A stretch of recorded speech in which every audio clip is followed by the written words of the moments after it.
Heto na po ang mga isisigaw natin ngayon na sina Lodi Joselito Badong, Lodi April Rose Perpinan, Lodi Rick Arden Aquilada, Lodi J. Zamazumo Jr., Lodi Marvin John Aragon, Lodi Shacol Hodes, Lodi Boy Palaboy, Lodi J. M. Torres, Lodi Raymart Rodriguez, Lodi Ron Neil Pinaso, Lodi Rean Jen, Lodi Marco Valerio, Lodi John Nas Dr., Lodi Kisha Razari. Maraming salamat po sa inyong lahat at kung bago ka pa lang dito baka naman.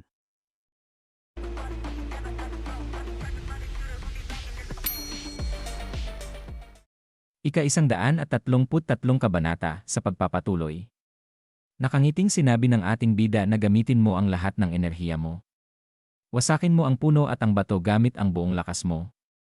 Nagulat naman sa narinig niya ang matanda at sinabi na gusto mong gamitin ko ang lahat ng enerhiya ko. Umiti ang ating bida sinasabi sa kanyang isip na siyempre. Sa tingin mo ba bakit kita dinala rito sa malayong lugar? Napapikit na humawak sa balbas ang matanda at sinabi sa kanya na hindi ko masyadong gets pero sige na nga, nandito na rin lang tayo. Huminga ng malalim ang matanda at nagpalabas ng kanyang enerhiya habang sinasabi kay Jinmu na lumayo ka muna. At baka masaktan ka ng enerhiya ko na maaaring makasakit sa iyong katawan. Habang umaatras si Jinmu, itinaas ni Pungwan ang kanyang enerhiya mula sa katawan. At nagsimulang umugong ang kapaligiran. At ilang sandali pa ay pinaikot niya ang kanyang paa sa lupa. At ang Dragon Swirling Mist na naglalaman ng lahat ng kanyang kasaysayan ay nagsimulang magpakita. Nang iunat niya ang kanyang mga kamay, isang malaking puting dragon ang bumulwak na parang buhawi na lumipad sa hangin na tinatawag niya itong Dragon's Dance through the Purple Forbidden Enclosure. Ito ay isang martial art na napakalakas kaya nitong mapunit kahit ang kalangitan. Habang nanunood ang ating bida sa kanya napasabi siya sa kanyang sarili na ito na nga iyon. Ang tunay na Cloud Dragon Great 8 Forms. Dagdag pa ng ating bida sa isip na maaaring may demensya na siya, pero siya pa rin ang tunay na dragon at ang pinakamalakas na mandirigma sa 7 banal ng Orthodox Murim. Umisi siya ng masama at sinabi sa kanyang isip na ang galing mo, Pungwan. Sobrang proud ako sa'yo. Ituloy mo lang yan hanggang sa maubos ang laman ng dantian mo. Pagurin mo ang sarili mo ng todo. Napatingin naman sa kanya si Pungwan habang nag-uubos ng enerhiya. Makikita ang ating bida na nakangisi pa din sinabi pa ni Pungwan sa kanyang isip na. Nanonood ng mabuti ang espada ng Wudang. At mukha siyang sobrang naantig. Mamula-mula pang sinabi sa isip ni Pungwan habang ngumingisi na kung makakatulong ito para may matutunan ka. At kung ito ang makakatulong sa Wudang Sect, gagawin ko ang lahat ng aking makakaya. Bilang resulta ang lahat na nasa paligid ng mga puno ay nawasak at ang lupa ay nagkabitak-bitak. Tumawa si Pungwan habang pinupunasan ang kanyang pawis sa muka sinasabi na hindi ko pa kailanman ginamit ang teknik na ito hanggang sa maubos ang lahat ng aking panloob na enerhiya. Tumatawa ang ating bida sinabi niya na ang galing nun. Ang dami kong natutunan dahil sa'yo. Tumawa ang matanda at sinabi sa kanya na talaga ba? Ayos kung ganun. Sobrang saya ko naman. Pero gulo-gulo na ang kagubatan ngayon. Biglang nataranta sa gulat si Jinmu nang sabihin sa kanya ni Pungwan na saglit lang, kailangan ko munang makabawi ng enerhiya. Na napasabi si Jinmu sa isip na hindi ito maari. Dagdag pa niya na ang isang mandirigma sa antas niya ay kayang makabawi agad kahit nakaupo lang nang hindi gumagalaw. Kung pinapaikot niya ang kanyang enerhiya, mas bibilis palalo.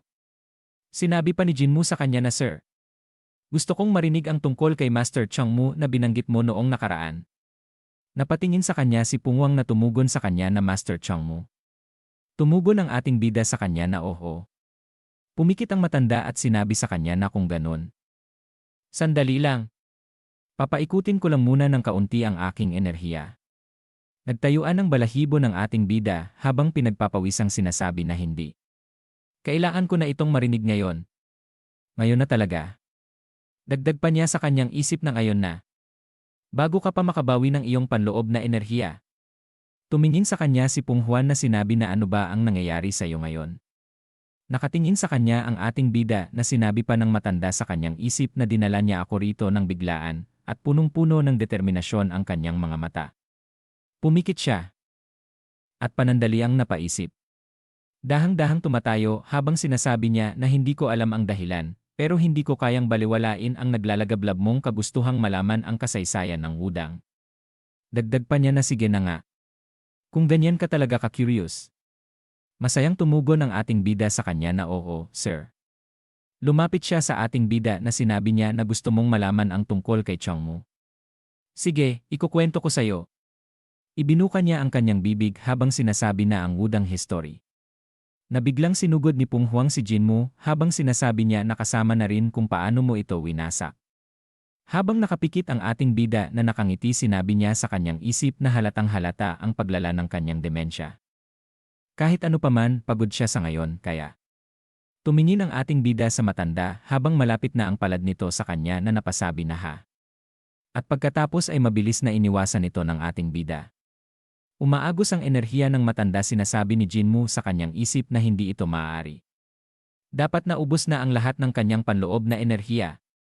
Dagdag pa niya habang lumingon ng tingin sa kanya si Peng Huan na yung magandang ki na parang usok na pumapaligid sa kanya. Hindi ito maaari. Ito ay ang innate core energy. Ang innate core energy ang pinagmumulan ng buhay. Kung ginagamit niya yon, ibig sabihin handa na siyang ialay ang kanyang buhay para patayin ako. Si Peng Huan na nabuhay na ng halos 80 taon. Sa madaling salita, isa siyang kandila na kaunting mitsa na lang ang natitira. Kung labis mong gagamitin ang sentro sa ganitong paraan, baka mamatay ito sa isang ihip lang ng hangin. Nanlaki ang mata ng ating bida na sinabi pa niya sa kanyang isip na para magamit niya ang innate core energy niya. Hindi ito bahagi ng plano ko. Nanganganib ang buhay niya sa ganitong sitwasyon. Dagdag pa niya sa isip na kung mamatay si Peng Huan, ang bayani ng Orthodox Murim at isa sa 7 santo ng Orthodox Murim dito. Akusahan ako na ako. Ang may sala. Muli na namang sinugod ni Peng Huan si Jinmu sinisigaw niya na mamatay ka, Heok Rion Mugang. Mabilis na iniwasan muli ito ng ating bida habang sinasabi niya sa kanyang isip na mapapatalsik ako sa Kunlun Sect pati na rin sa Wudang Sect at hindi na muling makakamit ang dual internal energy arc. Mabilis na sinundan siya ni Peng Huan na tumalon sa ere. At ang dragon na ginawa sa enerhiya ni Peng Huan ay malapit na siyang kagatin. Habang sinasabi ng ating bida sa kanyang isip na talaga bang gusto niyang iligtas ang wudang ng ganoon kalakas. Nagsisiba siya ng ganoon kalaki dahil hindi siya tumulong. Sa punto na gagamitin niya ang kanyang innate core energy para makapaghiganti. At hindi naman talaga yon ang kanyang sekta. Nainis ang ating bida na sinigaw niya na okay sige, simulan na natin to. Hinarang ni Jinmu ang dragon na inatake sa kanya ng matanda. Tumingin sa kanya ang matanda na si Peng Huan na mabilis na winasiwas ang kanyang kamay papunta sa kanya at ang bibig ng dragon ay tatama sa kanya. Pagkatapos nagawa nitong patalsikin sa hangin ang ating bida. Napakagat sa labi ang ating bida habang nakatingin sa matanda sinasabi niya sa kanyang isip na ang susunod na teknik ay Divine Dragon Tail Sweep. Ang lugar kung saan tinutumbok ng ngipin ng Cloud Dragon ay malapit ng tumama sa ating bida. Na malakas na napatilapon siya sa malayo na ang lupa na dinaanan niya ay nagkabitak-bitak sa lakas ng atake ni Peng Huan. Napangiwi ng muka ang ating bida sinasabi niya habang pinagmamasdan ang matanda na ang pagkakataon ko ay darating sa susunod na teknik. Na naiisip pa niya ang pakikipag-spar niya kay Wun Am sinasabi niya sa kanyang isip na isa itong teknik kung saan nahahati sa 3 ang ulo ng Cloud Dragon at ang focus ay nasa pagbabago mismo imbes na sa lakas. Isang kahinaan na hindi naman talaga kahinaan ng Cloud Dragon Great 8 Forms. Ang 3 manifestations of the Cloud Dragon. Na mabilis na tumayo ang ating bida habang papasugod na naman sa kanya si Peng Huan. Nakatingin siya dito habang sinasabi sa kanyang isip na kailangan kong hanapin ang pinakamalakas at patumbahin ito. Kung hindi, mamamatay kaming dalawa ni Peng Huan na seryosong nakatingin ang ating bida sa matanda. Pagkatapos ng 5 segundo ng infinity ng ulap at dragon, 6 at 7 segundo ang naganap ng sunod-sunod. At tulad ng dati, ang meonjang ng shaman, na bumalot sa kalangitan, ay bumalot sa paggalaw ng gulong ng hangin na parang lambat. Aatake na si Peng Huan sa kanya mula sa ere. Sumigaw ang ating bida na hinarang ito at napasabi na ito na ang hinihintay ko.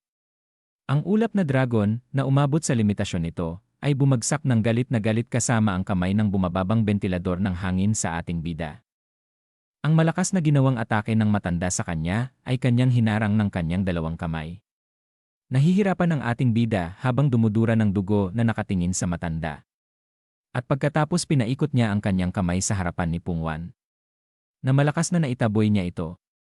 Na makikita ang matanda sa ere na unti-unting nawawala ang kanyang enerhiya na bumabagsak sa lupa. Mabilis namang pinuntahan ito ng ating bida. Naibinuka niya ang palad niya sa matanda. Malapit na itong bumagsak sa lupa. Bigla nagtaka ang ating bida nang naglabas ito sa kamay ng enerhiya. Nanlaki ang mata niya na napasabi sa kanyang isip na dapat naputol na noon ang agos. At ang inilabas ng enerhiya ng matanda ay makikita na tumaas sa hangin. Na napasabi pa ang ating bida sa isip na ito ay tapos na. At dito na po nagtatapos ang ika-133 kabanata.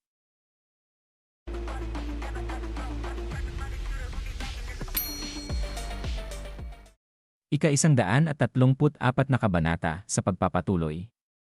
Napapikit na lang ang ating bida. At ilang sandali pa napaubo siya habang iniangat ang ulo na tumingin sa matanda na nagtataka. At nang makita niya ito ang mga kamay ni Pungwan ay nanginginig habang hawak niya ang kanyang braso. At ilang sandali pa ay bumulwak ang dugo nito sa kanyang bibig. Tumirik ang kanyang mga mata habang sinasabi niya na Jinmu patawad. Na ito ay makikita na pabagsak na sa lupa habang pinagmamasdan ng ating bida. Natulala siya habang sinabi sa kanyang isip na hindi ito maari. Na mabilis na nilapitan niya ito at mabilis na pinakiramdaman ang pulso, sinasabi niya na Sir.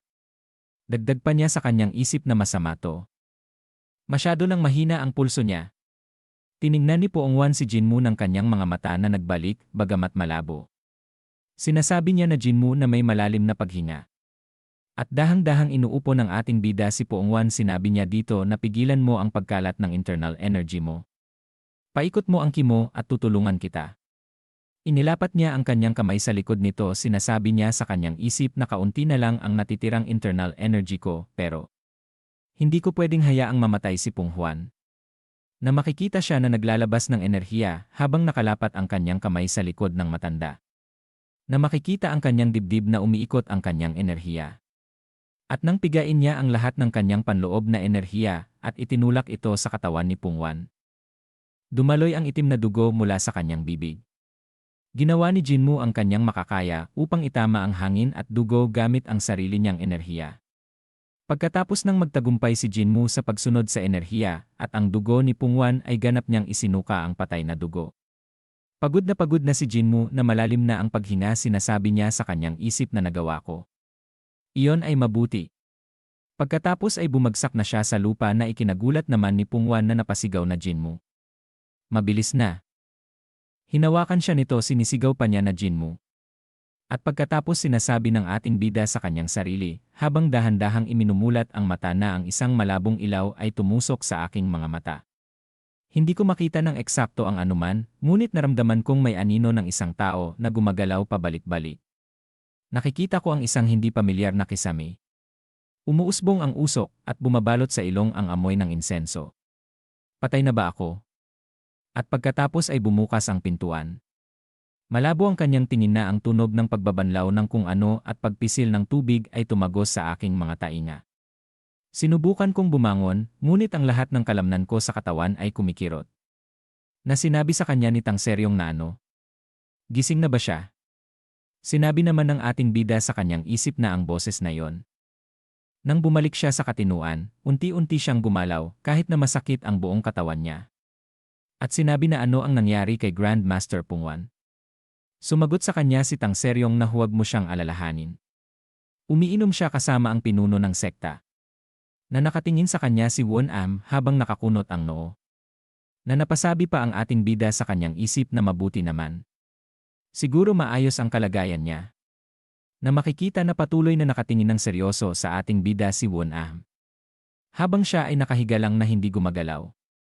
Bumaling siya sa gilid na sinabi niya sa kanyang isip na naiintindihan ko kung bakit niya ako tinitingnan ng ganon dahil ako ang nagtulak kay Pungwan sa kalagayang yon. Nagsalita si Won-am, sinabi niya na narinig ko mula sa aking master. Tulala lang ang ating bida habang nakagilid ang kanyang ulo, sinasabi sa kanyang isip na mukhang mapapaalis na ako sa kunlun. Sinabi pa ni Won-am sa kanya na ikinagulat ng ating bida na ang sabi niya na iniligtas mo daw siya. Lumapit siya sa ating bida na may umiiyak na muka, sinasabi niya habang hawak ang kamay na kayong dalawa raw ay pumunta sa Pure Forest para mag-ensayo at nang lumala ang mga sintomas niya, pinigilan mo siya. Na napasabi ang ating bida sa kanyang isip na hindi, sandali lang, bahagi lang lahat yon ng plano ko. Umiiyak na sinabi pa sa kanya ni Won-am na narinig ko na ginamit pa raw ni Master ang likas niyang core energy. At isinugal mo ang buhay mo sa sitwasyong yon para iligtas ang aming Master. Ikaw ang tagapagligtas ng Kunlun. Dagdag pa na napabangon ang ating bida na sobra akong nagpapasalamat. Tagapagligtas ko rin. Muling humiga ang ating bida na mabilis na ibinaling ang ulo, habang pinagpapawisan sinasabi sa kanyang isip na ano. Nawalan ba ng alaala si Pung Juan o ano? Mukhang hindi pa nabubunyag ang mga plano ko kung ganito siya magpasalamat. Na nakatingin ng may pagdududa sa kanya si Tang Seryong. Sinabi pa ng ating bida sa kanyang isip na nagpapasalamat ako sa iyo sa ganoong paraan, pero sobrang sama ng pagkakasala ko.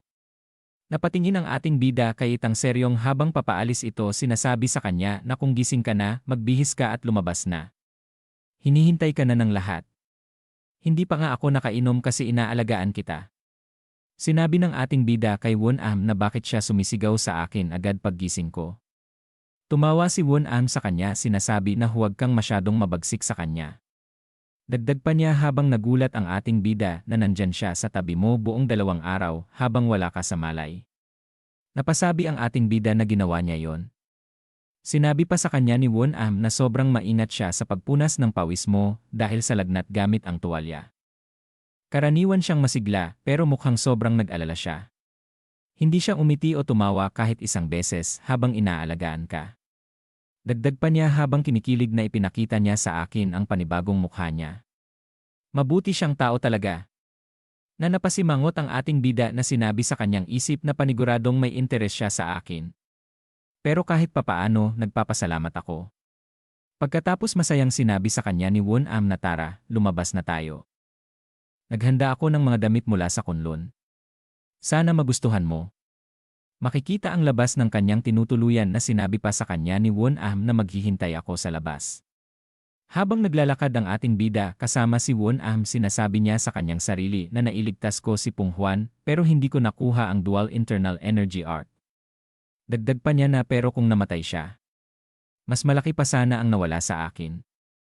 At dahil buhay pa siya, kailangan ko na lang hintayin ang susunod kong pagkakataon. At nang makarating na sila mabilis na tinawag siya ni Pung Juan sinasabi na sa wakas nagising ka na rin. Yumuko ang ating bida sinabi niya na oo, Grandmaster. Hinawakan siya ng matanda at sinabi na mabuti. Mabuti. Kamusta na ang iyong pakiramdam? Habang nakayuko tumingin ng seryoso ang ating bida kay Pung Juan habang sinasabi na ayos lang ako. Biglang nagulat siya. Nang sinabi sa kanya ni Pung Juan na alam mo ba kung gaano ako nag-alala sa'yo. Tumawa ito habang tulala na nakatingin sa kanya ang ating bida sinasabi pa niya sa kanya na naligtas ako dahil sa'yo. Salamat! Na napasabi ang ating bida sa kanyang isip na malamang tumanda siya ng ilang dekada dahil sa labis na paggamit ng likas na core energy. Napatikom ng mahigpit siya ng kamao, sinabi pa niya sa kanyang isip na ito ay kasalanan ko. Sinabi naman sa kanya ng Kunlun Sect Leader na nagpapasalamat kami sa ginawa mo para sa amin. Nailigtas mo ang buhay niya. Napatingin naman ang ating bida sinabi na yon ba. Na napatungo siya na may lungkot sa muka sinasabi niya sa kanyang isip na ako dapat ang nagpapasalamat na nabuhay siya. Na napatingin naman sa kanya si Pung Juan na may pag-aalala sa muka. Pagkatapos sinabi niya na pwede mo ba kaming iwan sandali. Kailangan ko siyang kausapin. Tumugon ang Kunlun Sect Leader sa kanya na okay po sige. Ihahanda ko na ang piging. Habang naglalakad papalayo ang Kunlun Sect Leader at si Won-am pinagmamasdan nila ito. Humarap sa kanya si Pung Juan sinasabi na Jinmu. Na nakatulala lang ang ating bida na nakatingin sa kanya. Sinabi pa ni Pung Juan sa kanya habang makikita ang gilid ng palasyo na ang reaksyon mo nang binanggit ko si Changmu. Pati na rin kung paano mo muli itong binanggit sa Pure Forest. Ay talaga namang kakaiba. Dagdag pa niya na sigurado akong alam mong lumalala ang mga sintomas ko kapag nababanggit ang wudang. Kaya nagtataka ako kung bakit mo pa rin ginawa yon. At pinag-isipan ko yon. Habang nakayuko lang ang ating bida na nakatikom ng mahigpit ang kamo sinabi niya sa kanyang sarili na kaya pala. Naaalala niya ang lahat. Dagdag pa niya na makikita ang kanyang muka na hindi niya sinabi sa iba kahit alam niya. Pung Juan. Nanlaki ang mata niya nang sabihin sa kanya ni Pung Juan na ang 5 elemento ay kapwa sumusuporta at sumisira sa isa't isa, lumilikha at kumakain sa isa't isa. Dagdag pa niya na ang langit ay ang Baihui point na mainit at ang lupa ay ang Yin point na malamig. Ang mataas at mababa ay mga simpleng pagkakaiba lamang. Kapag ang Yin at Yang ay humipo sa isipan, ito ay bumabalik sa kanyang sinaunang kalagayan. At iyon ay ang Yang. Sinabi pa sa kanya nito na ang dual internal energy art ang gusto mo, hindi ba? Ang bagay na gusto mong malaman sa pamamagitan ko. At dito na po nagtatapos ang ika-134 na kabanata.